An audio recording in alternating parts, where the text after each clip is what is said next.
Ever feel like you're just running in place, working harder and harder, but not really getting anywhere? Well, today we're going to build a practical playbook for making real, lasting change. We've taken the core wisdom from 4 classic books on mindset, personality, action, and wealth, and we've boiled it all down into one single actionable guide.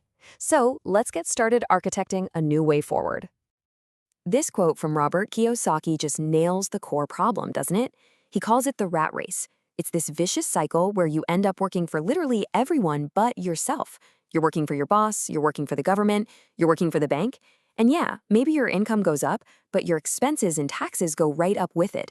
It's this trap of working your entire life without ever building any real freedom. That's the million-dollar question, isn't it? I mean, if the path we're all told to follow, study hard, get a good, safe job, just leads you right into this trap, what's the alternative? How do you actually break the cycle? The answer is you have to stop being a tenant in a life that somebody else designed for you. It's time to become the architect of your own life. And what that really means is you need a plan, you need a blueprint, and you need the right tools to build something new right from the ground up. So, our playbook is built on 4 solid foundational pillars. First up, we're going to master our mindset. Then, second, we'll figure out our personal blueprint. Third, we're going to learn how to lead with action. And finally, we'll get into how to build real wealth. Together, these 4 pillars are the structure for a whole new life. All right, let's dive into pillar 1, master your mindset. Because here's the thing, before you can change anything on the outside, you've got to change what's going on inside your head. Your mind is the foundation for absolutely everything else. Okay, check this out. It's such a simple but profound difference that Robert Kiyosaki talks about. His poor dad would always say, "I can't afford it." And that statement is a dead end. It just shuts your brain down. But his rich dad would ask a question: how can I afford it? And that one little shift from a statement to a question forces your brain to wake up, to start looking for solutions, to get creative. It's the difference between a brick wall and an open road. And Norman Vincent Peale takes this idea even a step further. He says you can't just sit around and wait for positive thoughts to show up. No, you have to actively plant them there. See, your mind can't really hold 2 opposite thoughts at the exact same time. So if you deliberately fill it with faith and confidence, you literally push out the doubt and the fear. It's not about pretending negativity doesn't exist, it's about actively replacing it. Okay, so once your mindset is primed and ready for growth, it's time for pillar 2, know your blueprint. I mean, you can't build a masterpiece if you don't understand the material you're working with. And in this case, that material is you. Florence Littauer gives us this brilliant analogy. She says we're all born with a specific temperament, our own kind of rock. Some of us are like tough, durable granite. Others are more like elegant, polished marble. The key is we can't change the fundamental type of rock we're made of, but we can absolutely shape it and polish it into something incredible. It's all about working with your nature, not fighting against it. So Littauer breaks this down into 4 main blueprints, and understanding this was a total game changer for me. This isn't about putting yourself in a box. It's about knowing your factory settings. For example, you've got the popular sanguine. They're the fun-loving, magnetic person who just lights up a room. But that same energy can also make them a bit disorganized.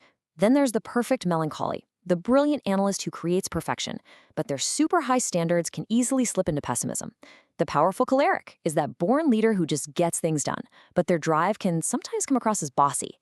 And the peaceful phlegmatic, they're the calm, reliable anchor in any storm, but they can really struggle to make a decision. The real aha moment here is that our greatest strengths and our biggest weaknesses are just 2 sides of the very same coin.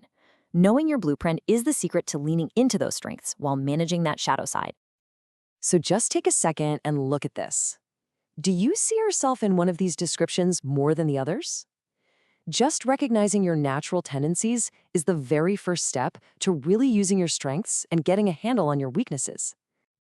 So, with the right mindset in place and a solid understanding of your own blueprint, it's time for pillar 3, leading with action.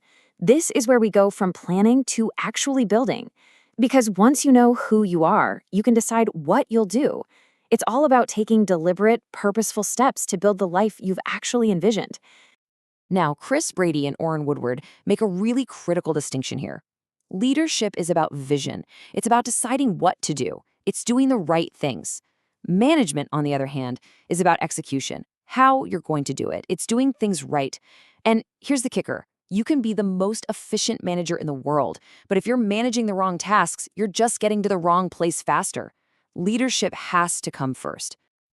So, this cycle shows us exactly how to turn a vision into a reality. It all starts with vision, really seeing that end result before you even begin. From that vision, you break it down into clear, realistic goals. Then comes action, and this is where you focus your energy like a magnifying glass to burn a hole in your target, not just scatter it like a flashlight. And finally, and this is so important, you seek counsel from people, from mentors who have already done what you're trying to do. And that brings us to our final pillar: build real wealth. This is where we connect all that internal work, the mindset, the self-awareness, the leadership, to the external result of designing a life where you are no longer trapped by money. You know, Robert Kiyosaki's most powerful lesson is almost shockingly simple. An asset is anything that puts money in your pockets. A liability is anything that takes money out of your pocket. Seriously, that's it. So stocks that pay you dividends, that's an asset.